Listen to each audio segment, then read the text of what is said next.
Welcome to Real Estate Coaching Radio, starring award-winning real estate coaches and #1 international best-selling authors, Tim and Julie Harris. This is the #1 daily radio show for realtors looking for a no BS, authentic, real-time coaching experience. What's really working in today's market, how to generate more leads, make more money, and have more time for what you love in your life. And now your hosts, Tim and Julie Harris. 3, 2, 1, and we're back, Julie, to September 14th. And I have to say the feedback on the interview that we did yesterday with Steve Powers was fantastic. Yes, I'm hearing good things as well. Yeah, it's great. And if you've not watched, it was actually a Zoom that we also then made into a podcast. So the podcast audio quality is not like it normally is, but overall, I think you'll agree that the content is superior to most anything else you've probably heard in the realm of real estate interviews probably in the last year or so. So definitely go and listen to that. And again, it's going to be on iTunes, Stitcher, all the normal places, but it's also going to be on YouTube. Just search for our channel, or you can just put in, frankly, you just put in Tim and Julie Harris or Steve Powers and you'll find it, and definitely give it a listen. It actually was originally scheduled to go for 30 minutes. I think we ended up going 90.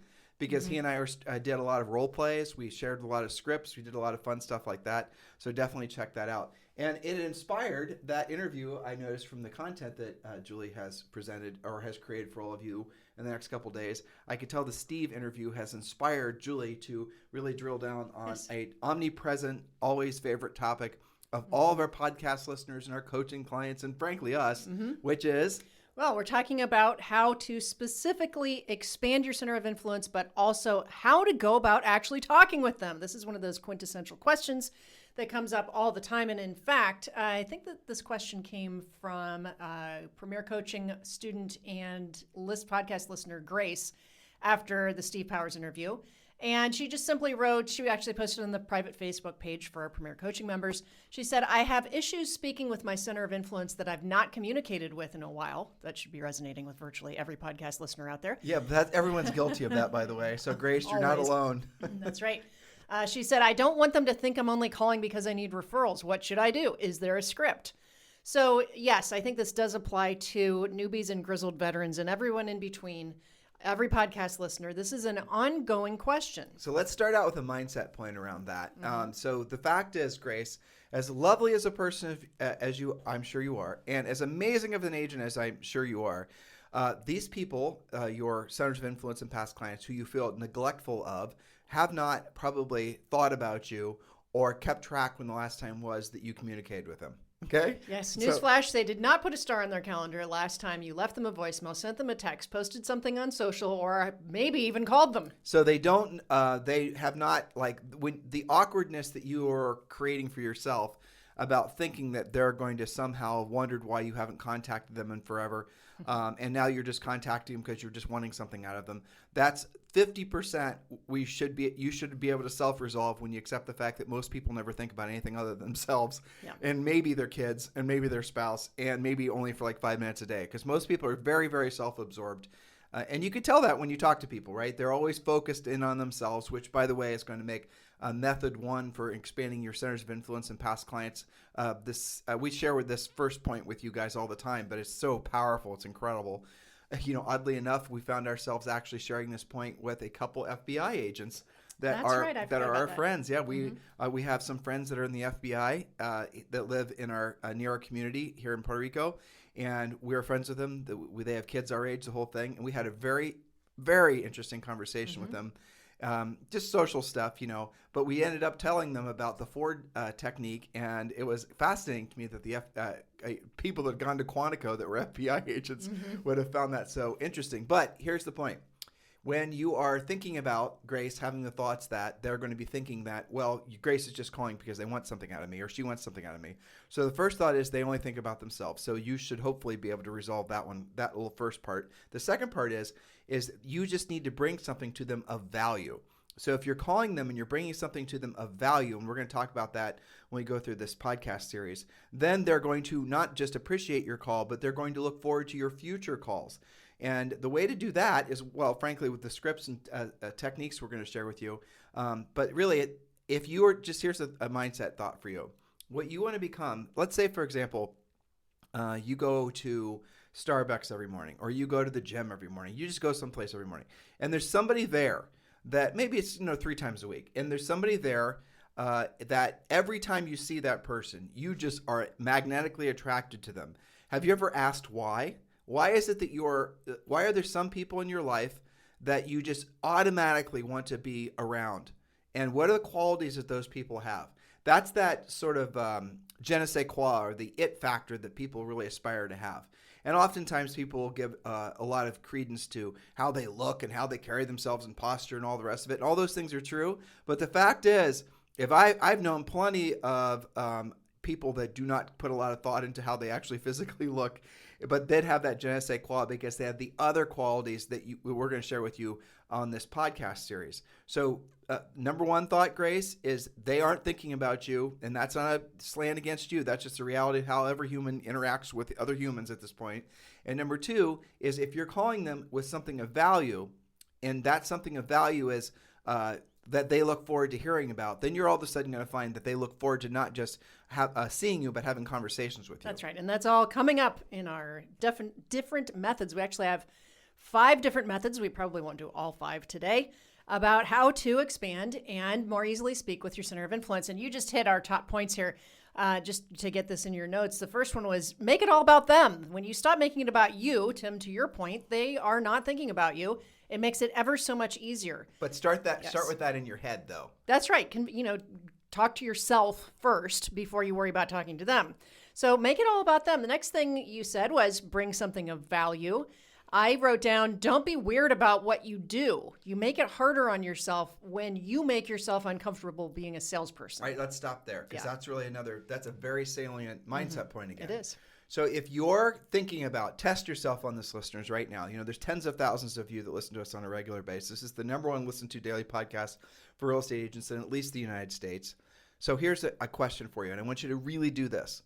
If you have to call Grace's situation, somebody that you have not been in contact with for a long period of time, we're going to, right now, you're going to pick up your cell phone. You're probably listening to us on your cell phone. You're going to flip over to your phone. You're then going to call somebody who is a centers of influence and past client.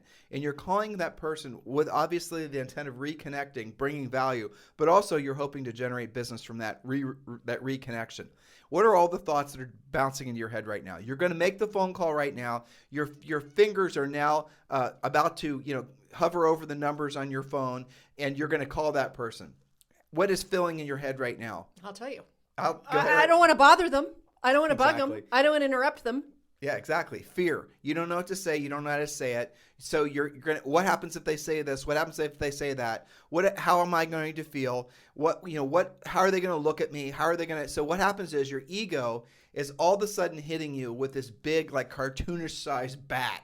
And like smacking you upside the head with the what ifs. With all the what ifs. And the what ifs kill all your potential. The what ifs that are always going to be there in life, like what if they say this, what if they say that? Here's the way to unplug all of that, or at least go on the path to unplugging it. When you're calling somebody, have a conversation outline or a script in front of you, and which obviously we provide for you in our coaching program. And B, the secondary thing is have this written on the top of everywhere until you've internalized it.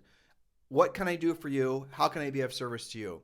Because what happens is if you did do the exercise and you did start to manifest all those anxious, anxiety-filled, ego-based thoughts, all the what ifs, now if you were to then put yourself back in the position where you're about to dial the phone and then ask yourself this question, right?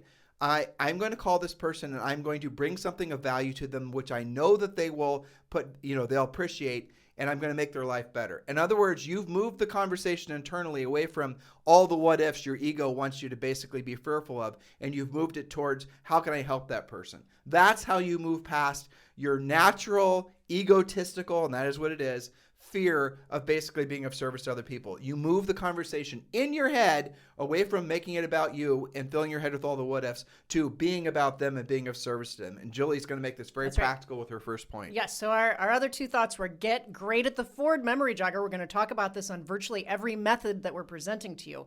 And get great at asking for business. And that plays back into stop being weird about what you do. Okay, so method number 1 we call the FORD, that stands for Family, Occupation, Recreation, Dreams, plus Market Analysis Offer. So here's how this goes. using the Ford memory jogger. Again, that's family, occupation, recreation, dreams. These are simply talking points. To start, you're going to open with reconnecting, and you have kind of your version, and I have my version of this, but basically, you're breaking the ice. Hi, Max. This is Julie Harris with eXp Realty. How are you? Or how's the family? Depends on how much you know them or what you know about them, maybe their spouses' names, their kids. So how's the family, the wife, the kids, the dog, the parrot, whatever you know about them, okay? And allow for some discussion. So here's where some people get tangled up already in their first line of scripting. They're so anxious to say what's next that they forget to listen. So allow for discussion and the inevitable, this is what you want to have happen. How are you? And or how's real estate? That's what you're looking for. To which you respond with, I'm doing awesome, Max. I'm so blessed to have such great friends and clients. And gosh, everybody's asking me about this crazy market. So I'm just making sure I'm available to answer your questions. And a lot of my friends and clients are just amazed by how much their home's value has increased in just the past 18 months. You might throw some statistics in if you're being conversational about your own market, which you should know. But it doesn't necessarily have to be that hook, right? It could be a whole bunch of different things. Something right? of value. Something of value. And if they didn't lead with how's real estate, if they just wanted to have a, sort of a look, they're wanting to talk to you about your family, that's fine. Yes. You don't need to lead this or steer the conversation back to about real estate, because there's a little end question that you're going to ask them. So remember, the family, occupation, recreation, dreams, that's Ford. So if all you talk to them about is family, if that's the whole conversation, that's great, because you're going to end the conversation with a little script we're about to give you. Yes. Well, so my next part here was, would you like me to run some numbers and see what your home was likely worth in today's market if you go the CMA route, right? So you can do this on the phone. You can do a more formal approach. You can do it at a coffee, but you can also simply, and this is one of the methods that comes up later, Tim, you were jumping ahead with the effervescent script that goes, whom do you know who could use my help buying or selling real estate? Who should I be talking with about buying or selling real estate? So Julie and I do have different approaches, and these scripts are all in our coaching program. But the other way to go about having a conversation opener, if you have not called them in a long period of time, but again, they're not keeping track, so it doesn't really matter, right, is you call them up and you simply say, it's funny that you used our dog's name, by the way, Max. He was bugging me while I was writing this. I'm guessing, yeah. Yeah. All right, I'll use Max too. Hey, Max, this is Tim Harris with eXp Realty. So listen, I've been getting a lot of calls, emails, people seemingly messaging me out of the blue. Everyone's asking me questions about what's going on with the crazy real estate market. Mm-hmm. And so that you don't have to worry, I'm calling all my friends, my family, the people I know, love, and care about, and I'm offering to start providing for them a monthly update on what their home's value is. And I've actually already created your home's value report for you now, and I'd like to share it with you. So, everyone is going to want that. Right. So that's what my conversation opener is. And it, depending on so Julie's is much less, I will use the word aggressive. Yes. Or direct. You jumped right in assuming that they wanted it and offered it to them. I started with a few more questions. And the way I softened it is by saying, I've been getting a lot of calls, emails, communications, and I might throw a joke in there, smoke signals or something like that, just to make them laugh. And of people from, my past clients, my friends, my family, people I know, love, and care about. Now, I've kind of covered the gambit. And if someone's listening, the last thing they're going to hear is they're going to hear no, love, and care about. So their subconscious mind is now registering the fact that Tim no loves and cares about me. And this is the reason he's calling this information. Now, some of your egos are listening and they're saying, oh, that's some BS. That person is listening to you call them and thinking that you just want to sell them something. That's what you're telling yourself as your excuse not to do the work. Which is why you haven't called them yet. Back to the ego problem. Which is the reason that basically you're buying leads and you're struggling in your real estate business, because you're not willing to move past your ego's natural resistance to something that might put it in a position of being in psychological harm's way, right? And that's the reason you don't do it. But then what's going to happen is, as Julie said, most of them are going to say, yes, I'm interested. What do you have? And then all I want you to do is give them a quick snapshot of their home's value. And that could just be an absorption thing. Like, I was in the gym this morning with Julie, and we met somebody whose name was, now I forgot. I'll remember in a second. I don't think you told me. All right, help you out. Yeah. gosh, now it's going to bug me. I don't remember his name, but I had met him before. And we ended up talking about, he didn't know Julie and I. He recognized us from the community, but he didn't know us. He didn't know we had any background in real estate, or at least I don't think he did. I mean, he's probably a podcast listener as far as I know. But we ended up talking about the fact of what's going on in the community. And Julie and Zoe have been gone for 60 days and going on our U.S. tour, and how everything has changed. And here's all I said. Remember, we don't sell real estate. And this is all I said, especially the real estate market. So here I'm having this conversation with this virtual stranger, and we're just sort of connecting. He's on his way out the door. I'm on my way out the door. And that was the conversation. And I steered the conversation to talk about real estate. And then he and I ended up having like a 15 or 20 minute conversation about real estate. Yeah, but look how it started out. You started out without even consciously starting out. You did the Ford script.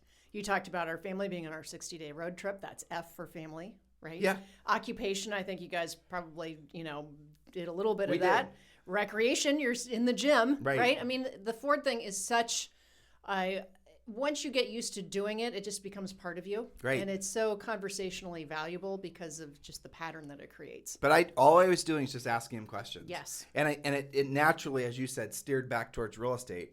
Because everyone likes talking about real It's estate. easy. It's especially like easy this. right now to talk about real Oh, estate yeah. because there's so many headlines about it. But truthfully, Julie, everybody wants to talk about real All the estate time. ever, no matter what's going on in the That's market, right. no matter where. Except and realtors, because they don't want to talk about what they do for a Exactly. living. That's funny. True. Other than them. So if you want to be able to have more courage having conversations about real estate with strangers, give up your real estate license because, as Julie just said, there's something that's strange that happens that normal people will talk about real estate with lots of fluidity, and a real estate agent will try to be a secret agent and never talk about it because their egos are still filled with, oh my gosh, if I bring up real estate, they're going to think the only reason I want to be friends with them is to sell them a house. I know. It's so weird. Okay. So method number 2 is, this is from one of our coaches that helps me run the Facebook Live stuff for our Premier Coaching members. And he said, take the 30-day challenge, which is 30 coffee or Zoom coffee dates in 30 days, depending on people's comfort level. Meet at Starbucks, your local coffee shop, bakery, etc. And here's a tip that I had a coaching client tell me about this. If somebody else in your database owns a place like this, a bakery or a coffee shop, go there all the time and support them. And how many of your past clients and centers of influence can you meet with in a 30-day period? What if you met with 2 at a time? Well, so Steve and I talked about this too, and he said with his coaching clients, what he's doing is he's doing the 250-day, or no, the 250. The goal is to add 250 people to your centers of influence and past client list by the end of the year. And his sifting and sorting system was very good because he essentially said most centers of influence and past clients lists have a shelf life of about 24 months. And he said not every center of influence, and we know all this, obviously it's in our book. Yeah, but I remember he said something about filtering and purifying your list fairly regularly. Because not everybody, now this is where it starts to sound a little bit harsh, I think, but let's just keep it basic. Not every person in the center of influence and past client list is going to have the same value to your business, not as a human, right? Yep. So because some people are going to be naturally wanting to send you referrals. They're going to be almost like little beacons in the marketplace of people that are going to send you business. Other people are going to be never send you business. You're going to do a deal with them. You're going to do a great, and they'll call you in 7 years and do another deal with you. They're not ever going to refer anybody to you. Their Cube Bank at work could say, I want to buy a house. They're not going to send you a lead. It's just not how they're wired. They won't think like that. You can still call them, but don't call them as frequently. Don't waste as much time with people that you already know are not going to be on, say, for example, the more emotionally relationship building, expressive, amiable side of the spectrum. And unfortunately or fortunately, that's not always true. You might find somebody who's analytical that's going to be a great referral source for you. But you're going to have to determine that. And after a little bit of time of communicating with the people, if they're not receptive to you communicating with them, let alone sending you referrals, then you need to deprioritize them in your list, because what's going to happen is, and this is the other, you do need to purge your list every 24 months. If someone hasn't done another deal with you, or they haven't referred you somebody in 24 months, they're not going to. So just get them out of your list. They haven't once called you back to have that conversation. You can't get a hold of them. The goal is not to have a gigantic list. That's really where the punchline is. And that's what a lot of you have been poorly trained to believe, that at the end of the day, if you have this massive list and you digitally drip on them constantly, which sounds disgusting, by the way, that after an amount of time, you're going to have enough people that you've dripped upon that they're going to then magically start sending you a consistent amount of business. Because what's happened is the statistics have been so the theory is, though I'm not sure this has ever been proven to be true, that if you have, say, for example, 250 people in your database, and these are people you communicate with at a high level using our scripts on a regular basis. And by the way, we want you calling them, not dropping garbage off at their house. Just call them. That's the key. Trust me when I tell you, 1,000 pumpkin pies is not worth a single phone call wishing them happy Thanksgiving. Completely different experience that someone's going to have. And you guys who are, into the tchotchke dropping off business and you run bakeries around the holidays, giving all your centers of influence and past clients stuff, you know what I'm talking about. Just pick up the phone and call them, save the money, and actually get some business from your actual efforts. But the punchline here is, if they're not sending you business after 24 months, you should purge them from your system. Not every single person in your center of influence and past client list has the same value to your business. And so you need to, again, prioritize the ones that have tried to send you business or have sent you business and treat those people like gold. Now, the statistics say, again, let's just assume for the sake of conversation it's accurate, that if you have 250 people in your database, 25 of those people will either do a deal or be in a position to refer you somebody every single year. So the challenge is, and this is where the fallacy is on the centers of influence and past client marketing, so I'm just pointing this out to you, is that you're not the only agent who has that same person as a center of influence and past client. So if you were the only agent who was essentially marketing to that particular person, then you would obviously have a very high likelihood of getting a referral to, from them. But nowadays it doesn't work like that, because the gal who cuts her hair has a real estate license. The neighbor has a real estate license, and they, all the brother-in-law just got his real estate license, and so you're going to be competing with other people who are also marketing to those people under the guise of centers of influence and past clients. And that's where the fallacy is on the traditional center of influence and past client marketing that's being taught to agents. That's the reason that Julie and I insist that our coaching clients at least seriously consider picking up the phone and calling people. And we've heard stories. Again, I'm going to go back and really drill down on this, because not every one of you listen to us every day. We've heard many stories of you guys joining let's say a competing coaching program. And the coaching program's premise is that you're going to buy tchotchkes, you're going to buy stuff, forget-me-not seeds in April and all that. And then you're going to then hand deliver or mail all this stuff to these people, creating the psychological preponderance of reciprocity, right? If you give somebody enough little presents and tchotchkes and garbage, they're going to somehow psychologically be burdened by what would it be? Almost paying that debt through sending you a center of influence and past client. So what it is basically it's emotional manipulation. That's what all that stuff is. Agreed? You have to, because it's obviously true. Yes. But here's the problem. So many agents have never learned the skill set or the mindset to actually pick up the phone and have meaningful conversations. And they all have gravitated towards what they perceive as to be the easy button, and they're dropping off the forget-me-not seeds. Yeah, I mean, I'll give you an example. Julie and I bought this house it was in Texas, and it was. I was thinking exactly the same thing. Fawn Glen, right? Mm-hmm. And this gal knew who we were. She maybe was a podcast listener. There was some attachment to it. She wasn't a coaching client. It was her listing. She wasn't part of right. It was her listing.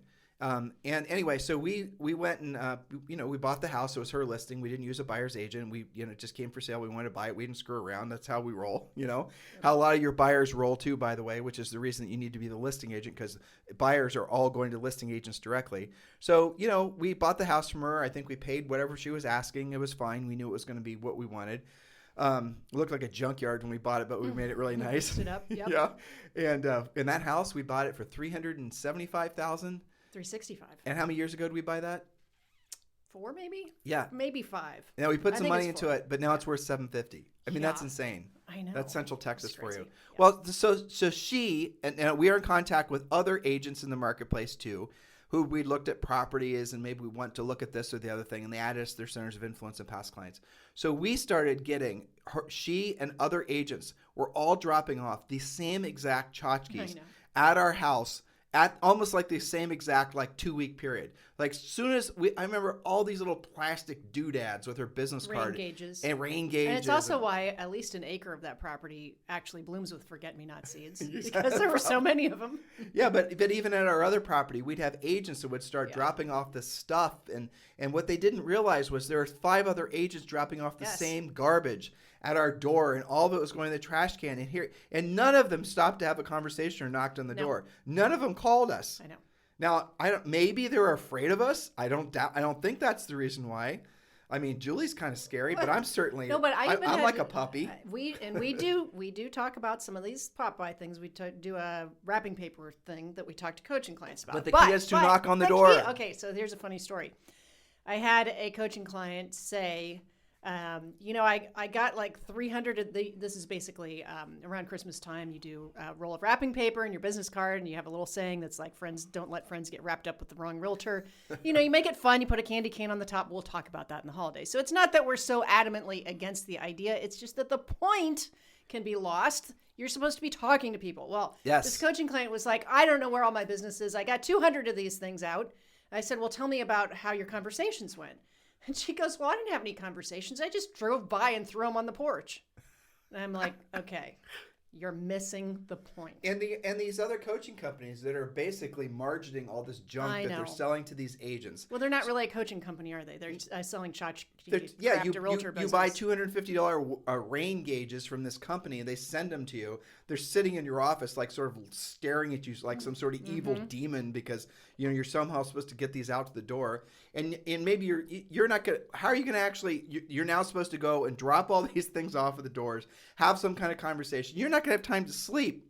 Whereas if you just basically been following our very simple system that's focused on picking up the phone, you would have taken your list of 250 people. You would have divided evenly by 30, right? The number of days in a month. And then some people are going to get a call every month, your higher priority ones. And then some of them are going to get a call every 6 months. And then you're going to end up on a regular basis making direct phone call contacts and saying something and delivering something of value, like what Julie and I are sampling for you. And that's how you're supposed to actually do the business. And nobody, let's just go back to the idea of, we're delivered. So you call everyone. You use Julie's, I think, more passive script, or you use the script I shared with you guys, whichever. But you got to set the conversation up for the next call. And here's how you say it. And this is what Julie was signaling earlier, is you simply say to them at the end of every phone call, now let's say you called them and you just forwarded them and you just talked about family, occupation, whatever. You never actually brought up real estate. Before you get off the phone, simply say, oh, by the way, before I let you go, who do you know is thinking about buying or selling real estate that I should be helping? That's it. And some of our coaching clients, some of our best coaching clients, will never prospect in the truest sense. They will barely have the types of conversations that we obviously try to get them to do. But they do ask their version, which is usually a lighter weight version of that question. But they get business from it, because people will sometimes, when you don't ask for business and there are centers of influence and past client, and you just drop off tchotchkes to their house, I want you to tell me what they are actually thinking. Tim and Julie are too busy. They couldn't have knocked on the door. I had Beth, who didn't give me a rain cage and 5 pumpkin pies, but she calls me every 30 days, and she's, evidently, I'm someone she loves or cares about, because that's what right. She says, and she provides me with my market's value. And she answers my questions. And she answers my questions. So I love Tim and Julie's 15 rain gauges and their 37 pumpkin pies they've given me over the years.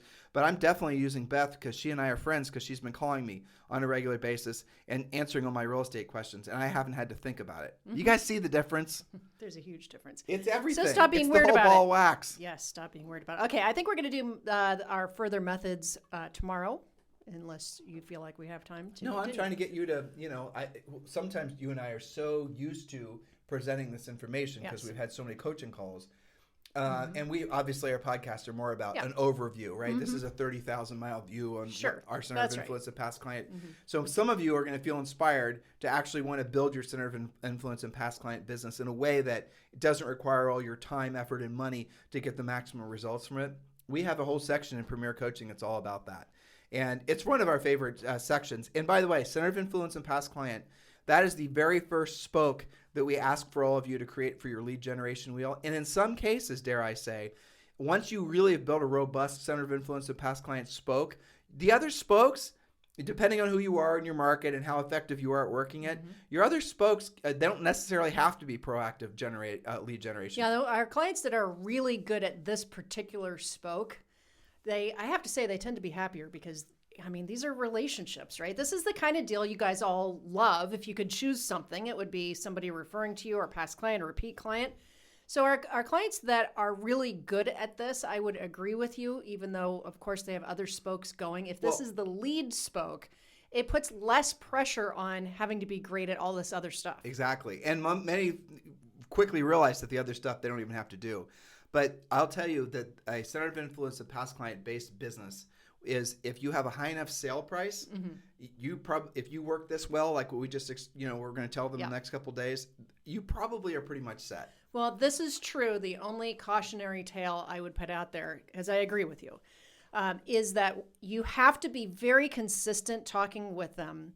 You won't get the 10% return or better if you just have a list. You have to actually communicate with them, because what happens is if you only talk to them now and then, like when you get low on listings or something, and the market changes on you and you're very dependent on that list, the only listings you ever take are that kind of thing, and you haven't been talking to them, that business can be more at risk because they don't have as strong other skills. So that is something we need to drill down on the next show. But because the fact is your center of influence of past client list can age out and die out. Well, that's right. And, there's different versions of that. But the main thing is when you're communicating and answering questions and educating your database about what's actually happening in the real estate market, right now that's really good stuff by and large. But when it starts to adjust and change a little bit and you're keeping them in the loop, then you're going to have a lot better transition into a different type of market. The discipline is that you have to be adding people to your center of influence and past client list. Now, the best way to do it is actually having past clients that you're adding to the list, people you just transacted with.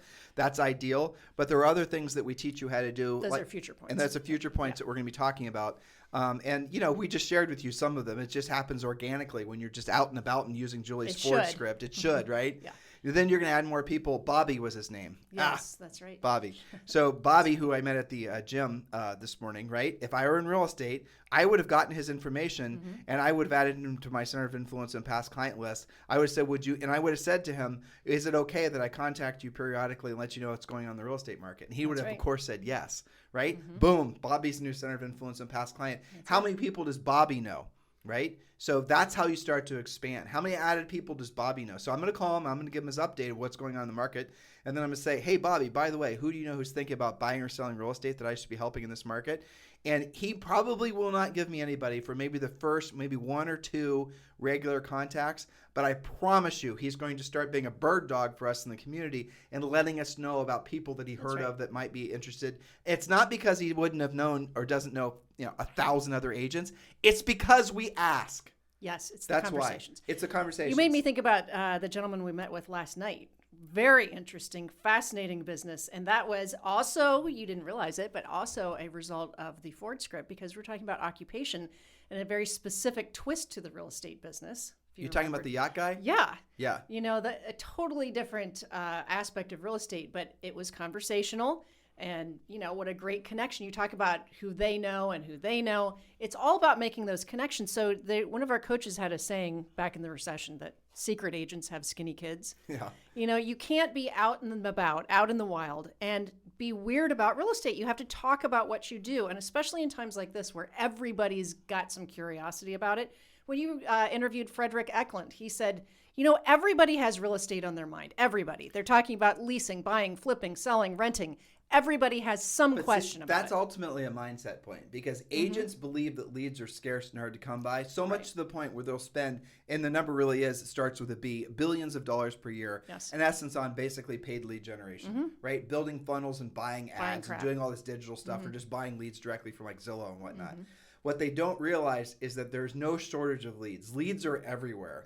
Leads are, and Frederick would say, he walks out of his building and he goes, everywhere around me, everybody needs some place to live. That's an attitude of abundance. They either want to buy something, buy another thing, sell something, lease another thing.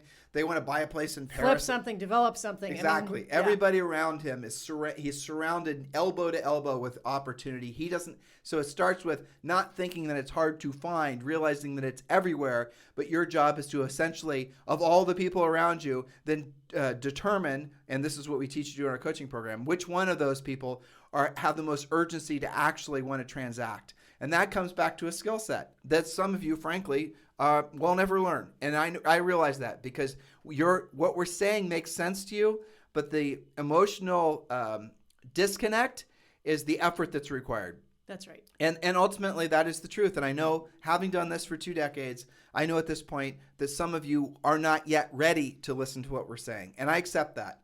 But for those of you who are, I want you to seriously consider becoming one of our coaching clients. And we've made it easy for you. Just text the word success to 47372. Text the word success to 47372.